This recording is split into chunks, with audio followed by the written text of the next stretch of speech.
അസ്സലാമു അലൈക്കും വറഹ്മത്തുള്ളാഹി തആല വബറകാതുഹു.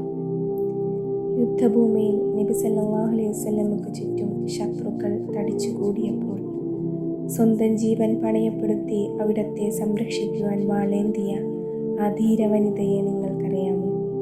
അതാണ് ഉമ്മു അമ്മാറ റളിയല്ലാഹു അൻഹ. ഉഹദ് യുദ്ധത്തിൻ്റെ നിർണായക നിമിഷം. നബിക്ക് നേരെ ശരവർഷമുണ്ടായപ്പോൾ കയ്യിലുണ്ടായിരുന്ന പരിചയം വാളുമായി അവർ നബിക്ക് കാവൽ നിന്നു. തൻ്റെ ശരീരത്തിൽ 12-ലധികം മുറിവുകളേറ്റിട്ടും അവർ പിന്മാറിയില്ല. അവരുടെ ധീരത കണ്ട് നബി സല്ലല്ലാഹു അലൈഹി വസല്ലമ പോലും അത്ഭുതപ്പെട്ടുപോയി. നബി സല്ലല്ലാഹു അലൈഹി വസല്ലമ പറഞ്ഞു, ഉഹുദിൽ ഞാൻ വലത്തോട്ട് നോക്കിയപ്പോഴും ഇടത്തോട്ട് നോക്കിയപ്പോഴും ഉമ്മു അമ്മാറ എന്നെ സംരക്ഷിക്കുന്നതാണ് കണ്ടത്. സ്വർഗത്തിൽ തൻ്റെ കൂടെ ഉണ്ടാകാൻ നബി സല്ലല്ലാഹു അലൈഹി വസല്ലം അവർക്ക് വേണ്ടി പ്രാർത്ഥിക്കുകയും ചെയ്തു അത്രേ.